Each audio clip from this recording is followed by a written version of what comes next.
নমস্কার বন্ধুরা, দোলন kitchen with ভিলফুটে আপনাদের আবারও অনেক অনেক স্বাগত জানাই। আজ আমি আপনাদের বানিয়ে দেখাবো একদম নিরামিষ ঘুগনি, যেটা আপনারা নিরামিষ দিনেই বানিয়ে খেতে পারেন। চ্যানেলে যদি নতুন হয়ে থাকেন চ্যানেলটিকে অবশ্যই সাবস্ক্রাইব করবেন।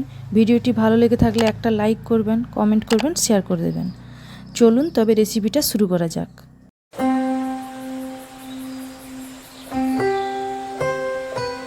দেখুন বন্ধুরা, এখানে আমি উনুনটা জ্বেলে নিয়েছি। এবার উনুনে কড়া বসিয়ে দিচ্ছি।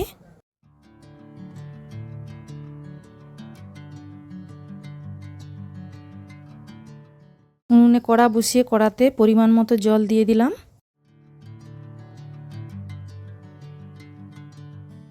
এবারে মটরটা আমি সকাল থেকে ভিজিয়ে রেখেছিলাম। এবার মটরটা ভালো করে ধুয়ে কড়াতে ঢেলে দিচ্ছি।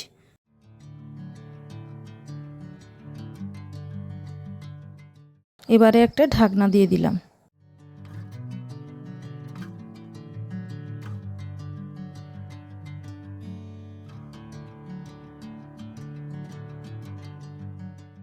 এবারে ঢাকনা খুলে মটরটা একটু নাড়াচাড়া করে দিলাম। মটরটা কিছুটা সেদ্ধ হয়ে গিয়েছে। এবারে আমি কেটে রাখা আলুগুলো দিয়ে দিলাম। আলুটা যদি প্রথম থেকে দিতাম তাহলে আলুটা বেশি সেদ্ধ হয়ে যেত, সেই জন্য আমি আলুটা একটু পরেই দিলাম এবং দিয়ে দিলাম পরিমাণ মতো লবণ। আরও কিছুক্ষণ ঢাকনা দিয়ে রেখে দিলাম। এবারে সেদ্ধ হয়েছে কিনা দেখে নেব।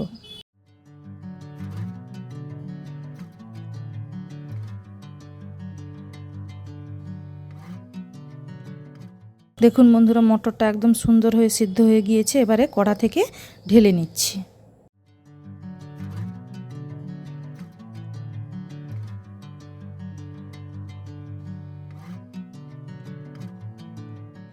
দেখুন বন্ধুরা, কড়াটা ধুয়ে আবার উনুনে বসিয়ে দিয়েছি। এবারে দিয়ে দিলাম পরিমাণ মতো সরষের তেল। প্রথমেই দিয়ে দিলাম দারচিনি ফোড়ন। এবারে অল্প পরিমাণে একটু হলুদ দিয়ে দিলাম। দিয়ে দিচ্ছি চেরা কাঁচা লঙ্কা।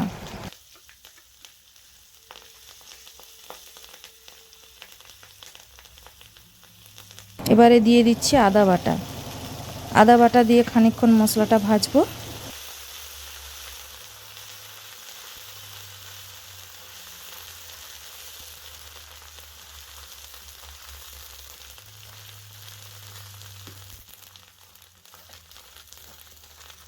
তেলের মধ্যে আদা বাটা দেওয়ার জন্য আমি প্রথমে একটু হলুদ গুঁড়ো দিয়ে দিলাম, যাতে আদাটা দেওয়ার পরে না ছিটকোয় চারিদিকে। এবারে দিয়ে দিচ্ছি অল্প পরিমাণে শুকনো লঙ্কার গুঁড়ো। যেহেতু আমি কাঁচা লঙ্কা দিয়েছিলাম সেই জন্য শুকনো লঙ্কার গুঁড়োটা অল্প পরিমাণেই দিলাম। আপনারা আপনাদের ঝালটা প্রয়োজন মতো দেবেন। এবারে মশলাটা খুব ভালো করে কষে নেব।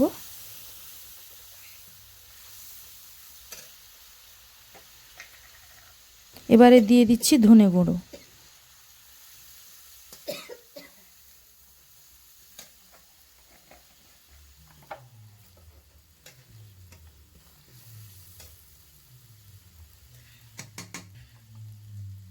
আরও কিছুটা হলুদ গুঁড়ো দিয়ে দিলাম।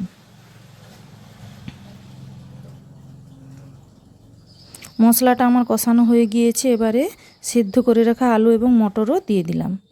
এবারে মশলার সাথে খুব ভালো করে নাড়াচাড়া করে নেব।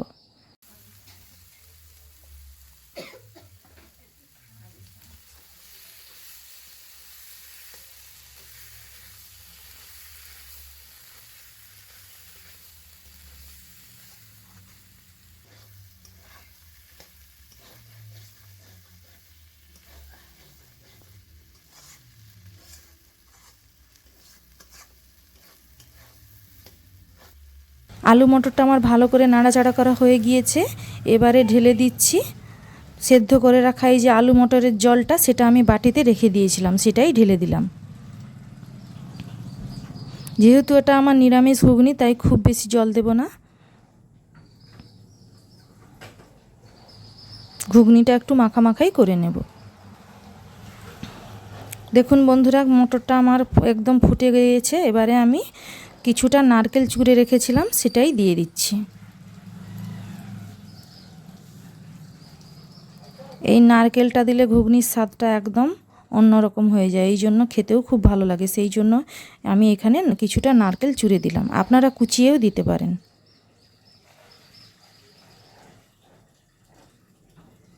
দেখুন বন্ধুরা, ঘুগনিটা আমার একদম হয়ে গিয়েছে। এবারে ঢেলে নিচ্ছি। ঘুগনিটা যেহেতু আমি কাঁচা লঙ্কা দিয়ে করেছি সেই জন্য কালারটা সেরকম আসেনি। আপনারা শুধু শুকনো লঙ্কার গুঁড়ো দিয়েই করতে পারেন, তাহলে কালারটা আরও খুব ভালো আসবে। ভিডিওটি কেমন লাগলো তা অবশ্যই কমেন্ট করে জানাবেন।